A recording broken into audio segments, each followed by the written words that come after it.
So let's get started with our teaching for today, and we're going to have to see if this is going on. Maybe this is a pattern that's going to happen throughout the whole morning. I have no idea. But you know what you do when you are in the middle of stuff and you can't figure it out? What you do is you just reboot is always a good way to start. So that's what I'm going to do. I'm going to reboot our on air computer. And then from there, we're going to see how we can get things going again here on 95.7. Settings, on air, apps. I can't see it because the camera's in the way. So I'm trying to find that. Anyway, good morning, Las Vegas. We are in the 39th chapter of the book of Hebrews. No, not Hebrews, of Job this morning. Okay? And I'm looking for something that I can use to get this thing back on track. I'm afraid if I don't do this now that I'm talking that we won't. Let me let you know first that we have a prayer line open for you. You say, yeah, we're praying for you, Pastor. Good. I love that. Come on. Where is the close it off? Where is the, I had it open. I lost it. How do you turn off a computer anymore without doing the kamikaze? You know what the kamikaze is? You just go in there and you just turn it off. Okay, well, we're not going to do that. Maybe we'll do it in a while. Good morning. I am trying to avert a disaster here for the rest of the day on KLYN, and apparently it's not going to be working that easy. We'll put our camera back over there. We'll tell you not now. And we will, let's see, what do I have? I got all kinds of stuff going on this morning all of a sudden. And I got here early and I did what I thought that we had to do to get everything going. And crazy. So what is this camera doing now? We do not have a camera this morning. Job chapter 39 this morning. Where are we? Well, we are trying to gather everything together. Do you know the name when the wild mountain goats bear young? We started off yesterday in 38th chapter. God has called Job forward. God has called Job forward and said, Job, we need to have a little talk. I have a few questions for you. Job has suffered much loss. Job has tried to figure out the why. God is not really giving him the particulars. God is coming around with a whole different way of answering Job. The answer that God is looking for for Job to respond to is that, do you trust me? We started off this morning talking about faith. We started off yesterday morning talking about faith. Why is it that God just doesn't tell Job the reason why he's going through everything and get over it?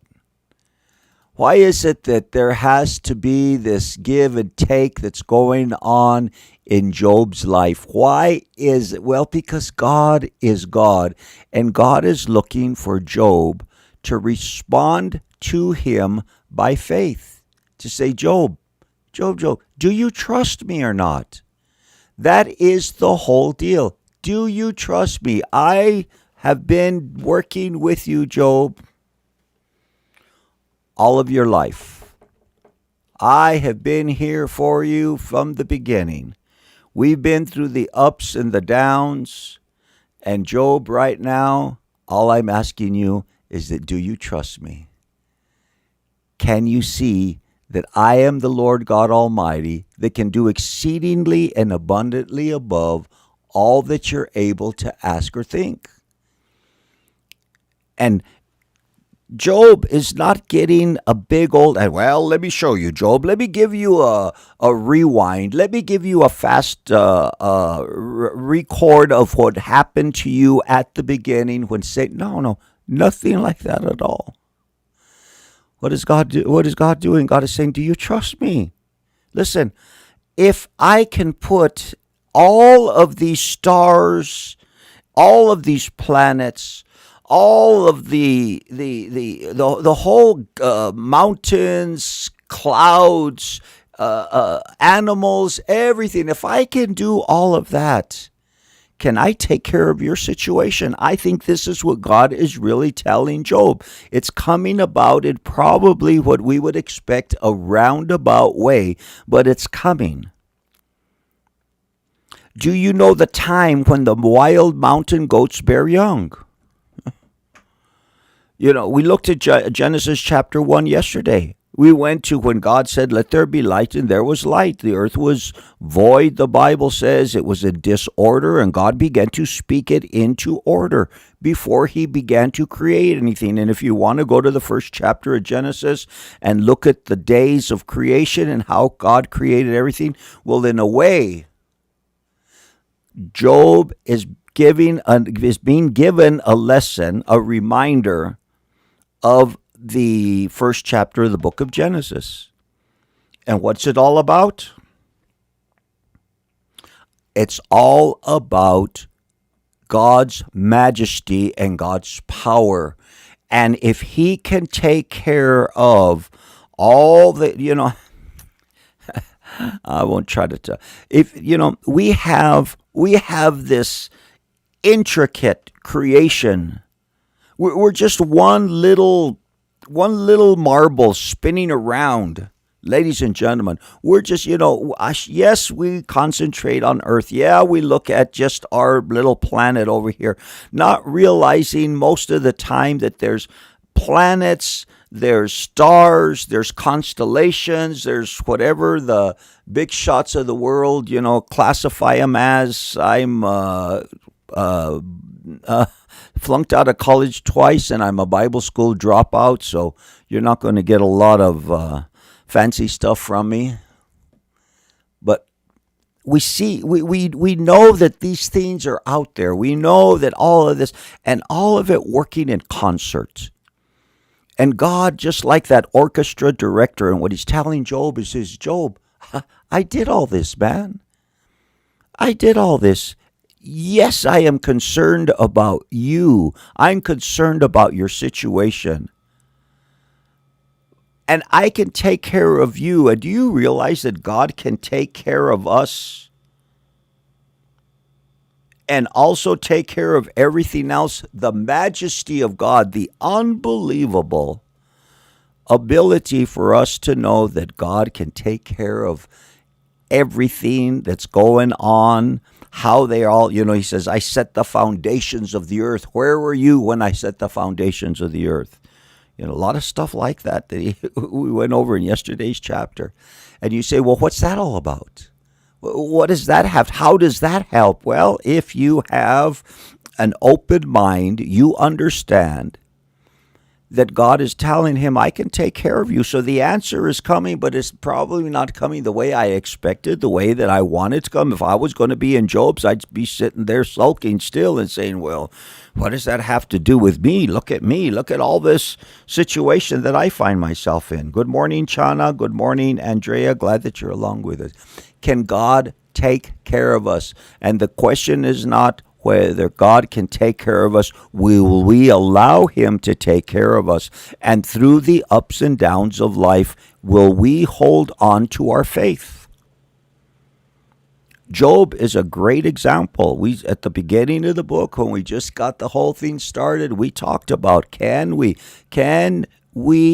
keep faith? Can we say, God, you are God, and we're going to trust in you throughout the whole thing? We said that there's going to be a lot of questions that this book was going to bring up.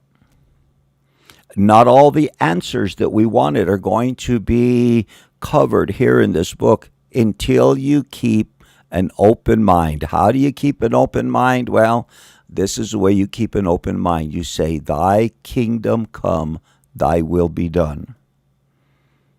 I don't understand everything about God. And I'm here to say is that I believe that even into eternity, we will not understand everything about God. This is just me talking this morning, but I have a feeling that we are going to always into eternity learn more and more and more about God. It will not be boring. I remember a very good friend of my wife's and I, years and years ago, her name was Sharna. And Sharna wasn't very healthy. And Sharna knew that, man, her time might be pretty short. And she used to call me Sport. And she used to come into the store and say, hey, Sport, I don't know how much longer I got, but I'm afraid to go to heaven because I think it's going to be boring, and I don't want to be bored. I'm here to tell you that heaven is not going to be boring. It's not just going to be that one place that we're going to get finally, and we're going to end up. We're all going to grab our cloud and our harp, and we're all going to just play on one song or one note over and over again into eternity. There's going to be a lot more than, and God has purpose for you beyond this. Job, God is doing something. God has a purpose. God has something that he is doing. And if he speaks that way to Job, he speaks that way to us today. That no matter what the situation is, that God is there if we allow him to be there. We have seen our in our lives really the pushing away of God. We don't want you here. We don't want you there. We just want you. Even in the church, we say, yeah, that's the way the world is. I understand. Even in the church, we've told them you can only come so far. It's very easy for us to say, the world has, said you can't come here and you can't go there and you can't do this. It's very easy to talk about the world, to talk about the non-believer. But the church has even said, God, you can only come so far. We can't have you any closer than this. How? Well, many people by the word and by the Spirit, they have said, no. We can't allow you to do that stuff around here. Just things that we need to be talking about, addressing. And he says, thy kingdom come, thy will be done. What is it that you want, Lord God? What is it that you have for me? I'm gonna follow you. I think that's where Job's going with this. And I think that's where God is going with this. And telling Mr. Job, everything's going to be okay in your life, son. I was there. Do you know the time when the wild mountain goats bear young? Anybody? Hey, do you know? Can you mark when the deer gives birth? Can you number the months that they fulfill? Or do you know the time that they bear young? They bow down. All of these things are going on. All of these things. So in the big, in the I don't know what to call it, in the stellar world, in the world of stars and planets and everything, how about just in the things of the earth? How much more does God love us? How much more is God concerned about us? Isn't it in the Sermon on the Mount where Jesus said that if he cares about the flowers of the field, how much more does he care for us? He says, if I can clothe the flowers in the field, can I take care of you? Just the intimate details. So what this does is this really begins to expand our understanding of how big God is, even though we don't understand it in a real way, but we just know that he has.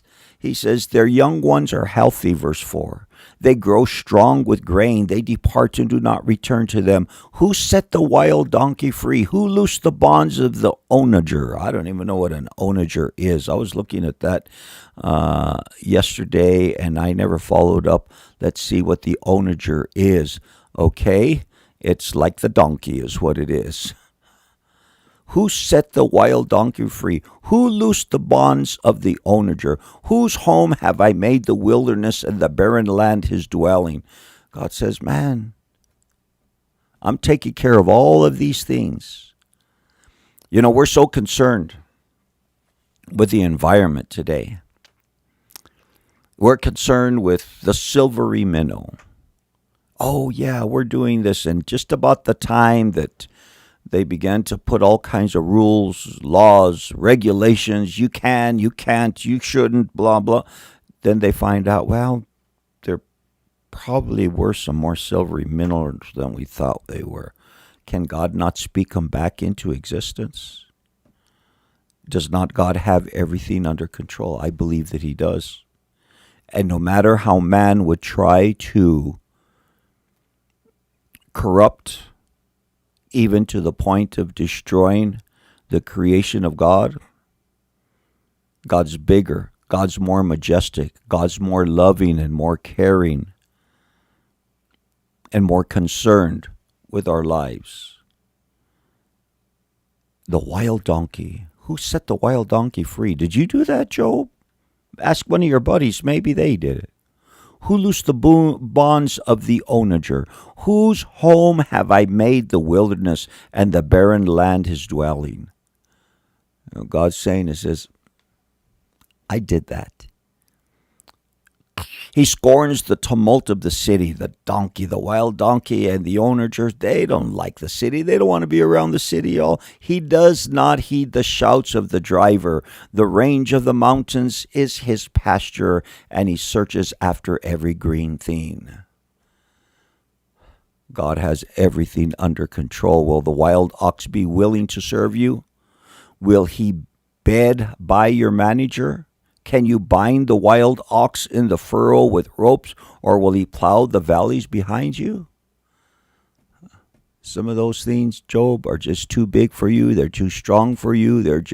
And then here we're going to talk about Leviathan and the behemoth here in a little while. I don't know if it's even on today's program, if we'll get there or not, but just to let you know that there's things that are going on in our world. They're out of our control. They're in God's control.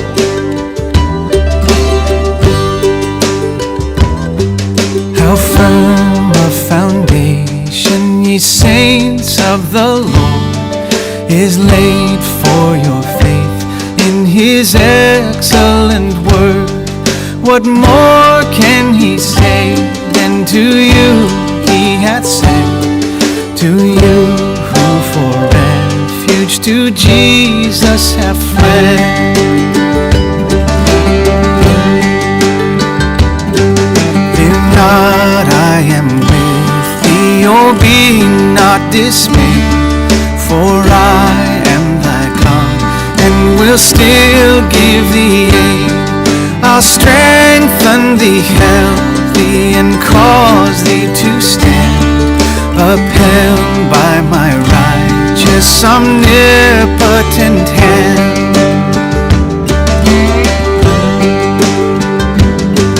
When through fiery trials thy pathway shall lie, my grace all sufficient shall be thy supply. The flame shall not hurt thee, I only desire thy dross to consume, and thy gold to refine.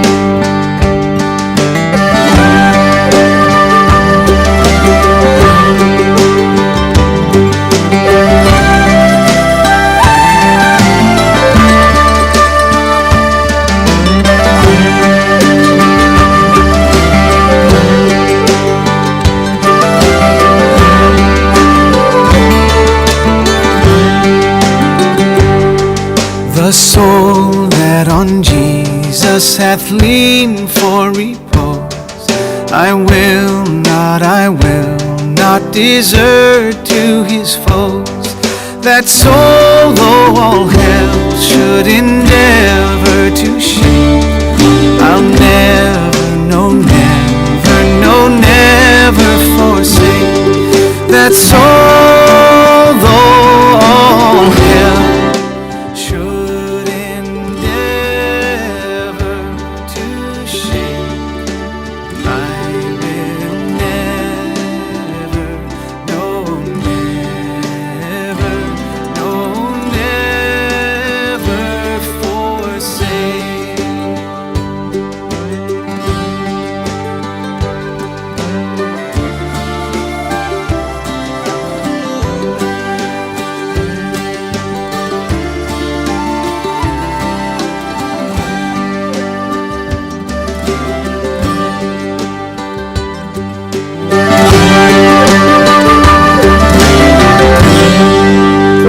After the hour, that was Fernando Ortega singing How Firm a Foundation, taking us up to weather. 54 degrees is our current temperature, looking for a high today around 82 with sunny skies. Southwest winds 6 to 18, gusts up to 26 miles per hour. Saturday, sunny, high around 83. Windy with the west wind 8 to 20, gusts up to 28. And then on Sunday, mostly sunny, high around 84. Southwest wind 10 to 17, gusts up to 25 miles an hour. And talking about Sunday, don't forget, people in the Las Vegas area, we are going to be meeting this Sunday along with Heart of David Worship Center and Victory Life at 333 Peggy Lee Lane, the home of Heart of David Worship Center, Pastor James Vaughn. 10:30 in the morning. Going to get together, have our service with two other congregations out there this morning. And James says he's going to have some volleyball nets and cornhole, what do they call those sacks that they're throwing through the hole and stuff like that. Anyway, that's what we're going to be having. So you're invited. Even Andrea, you want to come on down? You're invited to bring the family. Will the wild ox, don't forget, prayer line open till 8 o'clock this morning at 505-310-9658. Will the wild ox be willing to serve you? Can you domesticate, Job, can you domesticate the wild ox? He's probably saying, I wouldn't even try, man. That guy killed me. He just, I was reading a news report, just the headlines and the first paragraph, about a man in Australia who had tried to domesticate a kangaroo, and the kangaroo ended up killing him. Will the wild ox be willing to serve you? Will he bed by your manger? Is he going to come and he's just going to go to your barn and just lay down in your manger? Oh, you can't even build a fence to hold him back, Job. Can you bind the wild ox in the furrow with ropes? Or will he plow the valleys behind you? Can you put a yoke on the wild ox? Can you pull the plows behind him? Will you trust him because his strength is great, or will you leave your labor to him? Will you trust him to bring home your grain and gather it to your threshing floor? I think we all know the answers to the questions that God is asking Job.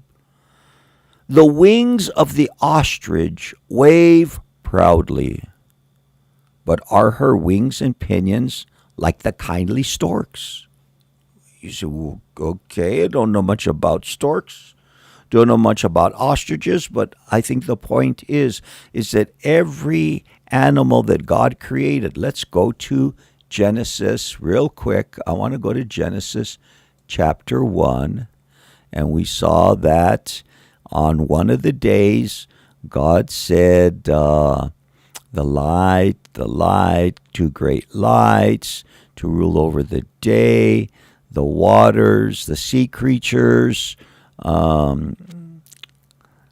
Verse 24, then God said, let the earth bring forth living creatures according to its kind, cattle and creeping things, beasts of the earth, each according to its kind. God made the beast of the earth according to its kind. God made that wild ox that he was talking about. Then God said, verse 26, let us make man in our image according to the likeness. Let them have dominion over the fish of the sea, over the birds of the air, and over the cattle, over the earth, and over every creeping thing that creeps on the earth. So God made those birds. The stork. Okay, well, the stork has his wings and the ostrich have his wings. God designed all of them. God spoke them all, and then God made man. And that's really, he's not even going to talk much about the creation of man, but he's talking to man, one that he has appointed to have dominion over. And you have to understand the word dominion, okay, because it causes a lot of strange reactions when you talk about dominion.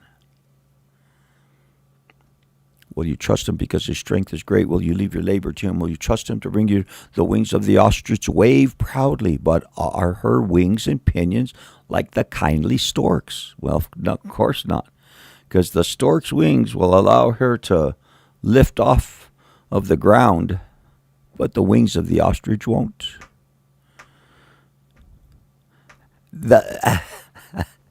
She leaves, this is comical to me in a way.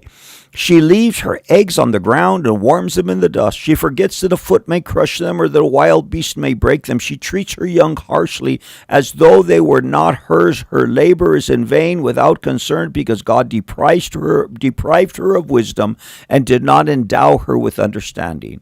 When she lifts herself on high, she scorns the horse and its rider. Talking about the ostrich.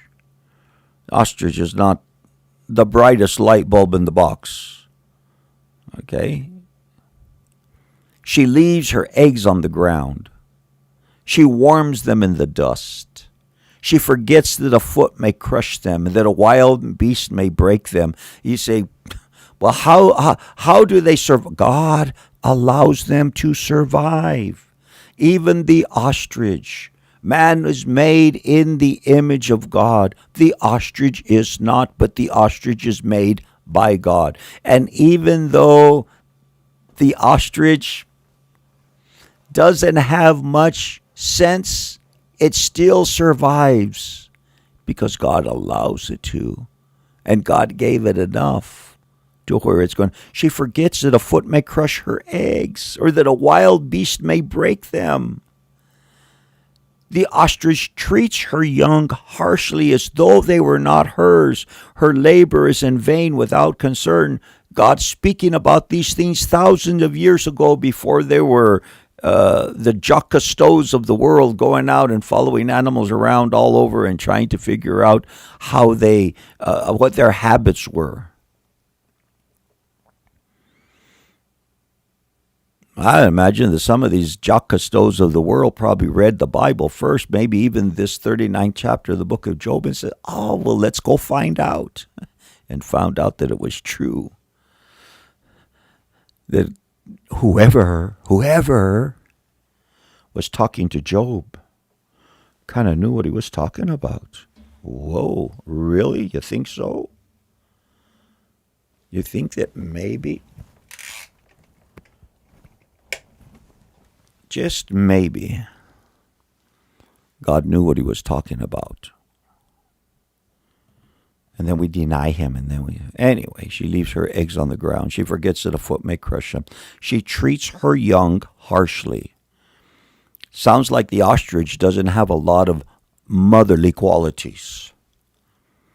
She treats her young harshly as though they were not hers. Her labor is in vain without concern, because God deprived her of wisdom and did not endow her with understanding, but she still survives. And when she lifts herself on high, she scorns the horse and its rider.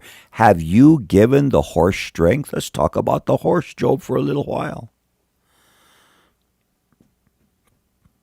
Have you clothed his neck with thunder? And I think the horse that he's talking about over here, as I was studying this yesterday, I think he's talking about the war horse. You know, there's a particular type of horse, a strain of horse that's the war horse. They used to take these into battle with them, and they were, oh my God, they were like tanks. Watch what it has to say. Have you given the horse strength? Have you clothed his neck with thunder? This isn't just a quarter horse that can run, around the lap real quick or a thoroughbred. This is the war horse. Can you frighten him like a locust? His majestic snorting strikes terror. He paws in the valley and rejoices in his strength. He gallops into the clash of arms. Says, I've created this particular horse that will allow you to go into battle, and he's not going to turn around. He's not going to say, oh, the noise is too loud of the bombs or whatever. I don't know what would be going on in those days, in Job's days, when still trying to keep it within the context of who he's talking to. But he paws in the valley. He rejoices in strength. He gallops into the clash of arms. He mocks at fear and is not frightened. So, we looked at the ostrich. We looked at the wild ox. Now we look at the war horse, each and every one very particular in their own purpose of creation. And from that we can gather that there is a God who is out there. A God who created all. He mocks at fear. He's not frightened, nor does he turn back the sword. The quiver rattles against him, the glittering spear and javelin. He devours the distance with fierceness and rage, nor does he come to a halt because the trumpet has sounded. At the blast of the trumpet, he says, aha, he smells the battle from afar, the thunder of captains and shouting. And you look at this and you say, whew. What kind of an animal is this? No fear. He's going to get it. Let's look at something that I think that we have to cover, and we do this occasionally, to where we go to Romans chapter 1. The wrath of God is revealed from heaven against all ungodliness and unrighteousness of men who suppress the truth, because what may be known of God is manifest to them, for God has shown it to them.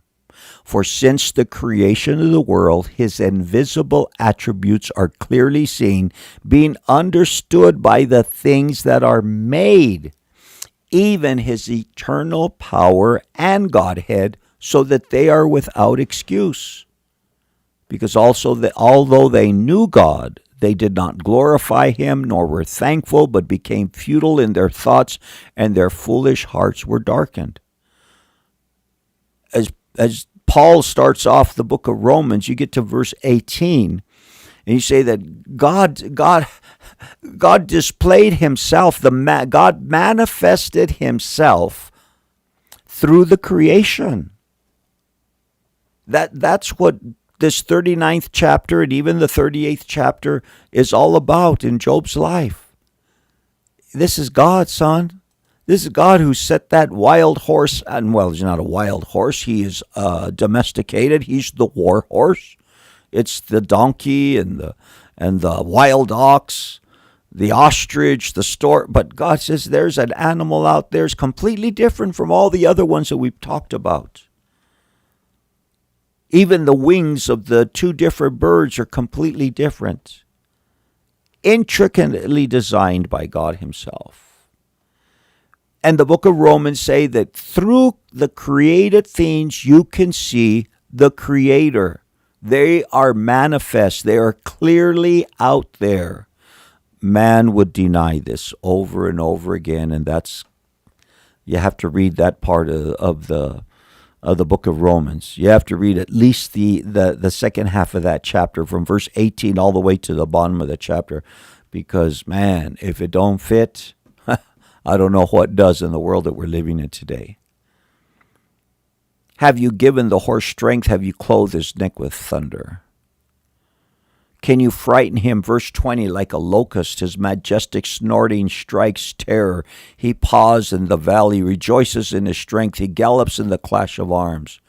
He's ready for battle.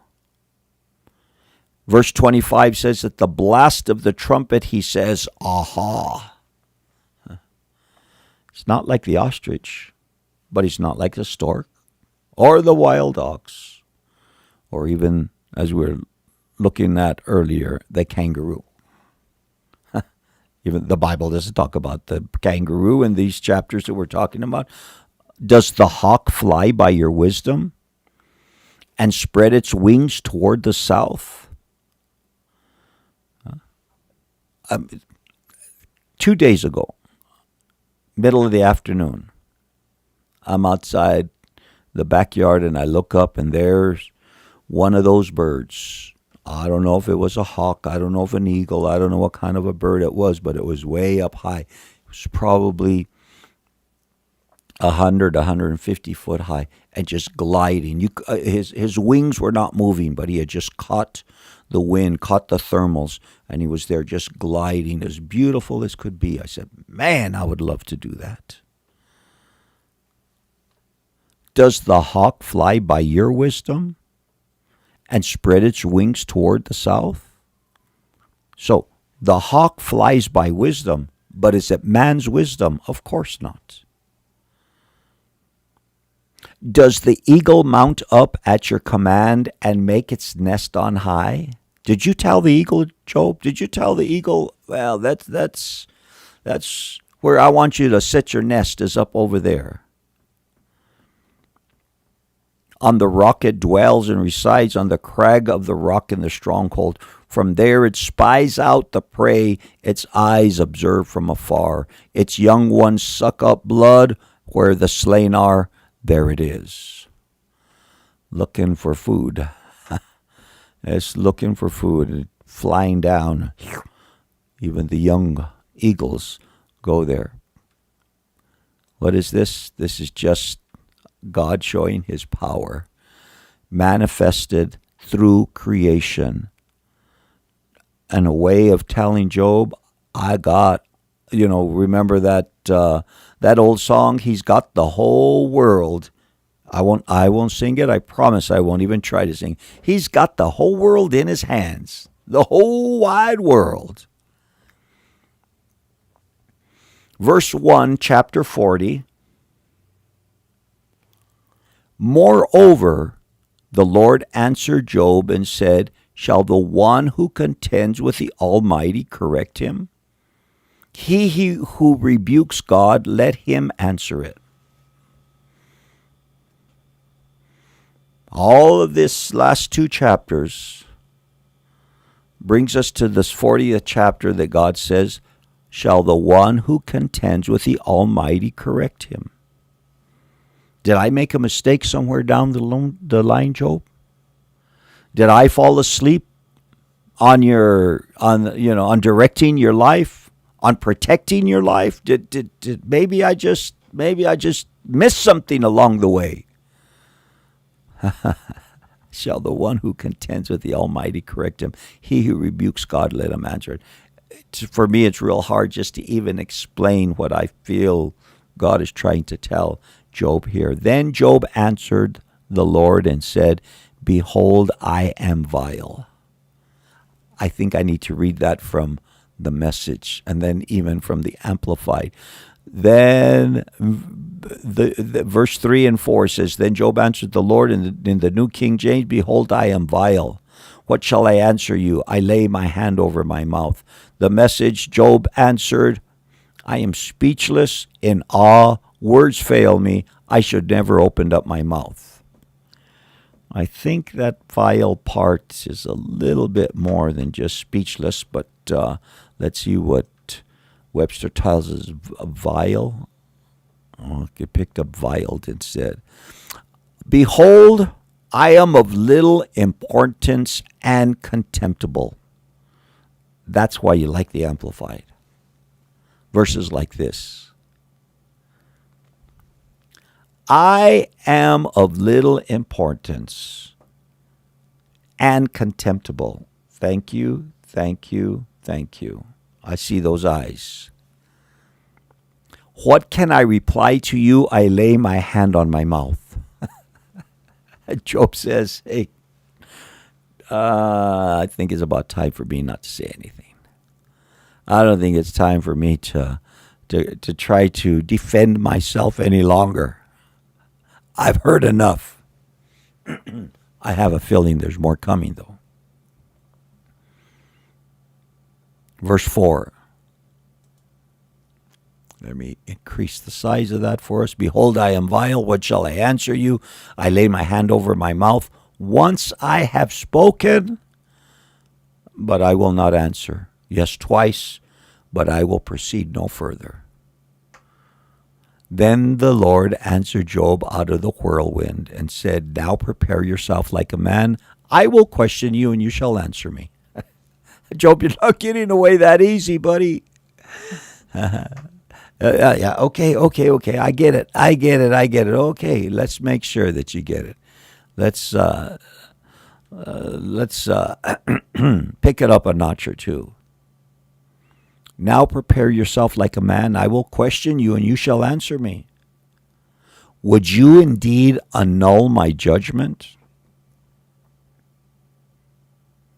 We're not talking about the majesty of God's creation anymore. We're talking about the character of God. Would you indeed annul my judgment? Are there times that I say, God, I don't think you know what's going on in this country. God, I think, you're missing something. Now, God has given us prayer.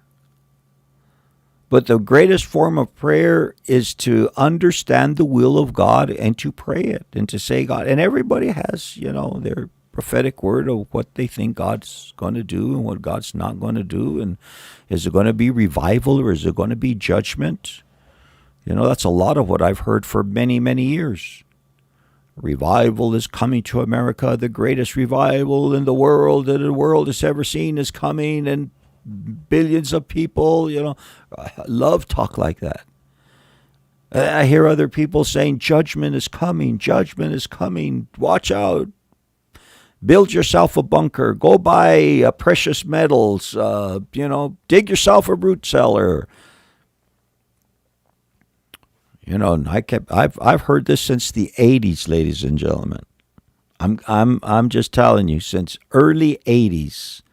I have heard this 40 years. I've been hearing this both talk. And it was probably in either the late 80s or early 90s that I said, okay, God, I keep hearing revival. I keep hearing judgment. Which one is it? So I want to be ready. He says, cannot I do both at the same time?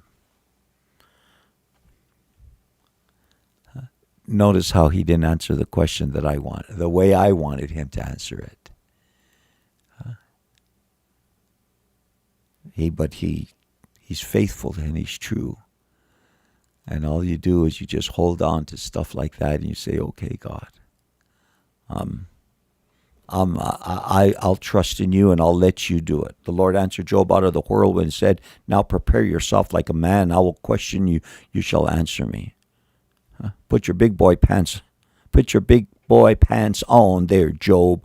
I will question you, you shall answer me. Would you indeed annul my judgment? Would you condemn me that you may be justified? Have you an arm like God, or can you thunder with a voice like his? Little interesting side study is how God speaks and his voice is like thunder. It says in more than in one place in the Bible. Imagine Moses. I was looking at this morning. Imagine Moses on top of Mount Sinai and God speaking to him. And his voice was like thunder. That would be enough to shake you in the boots. Have you an arm? Verse 9. Have you an arm like God, or can you thunder with a voice like his?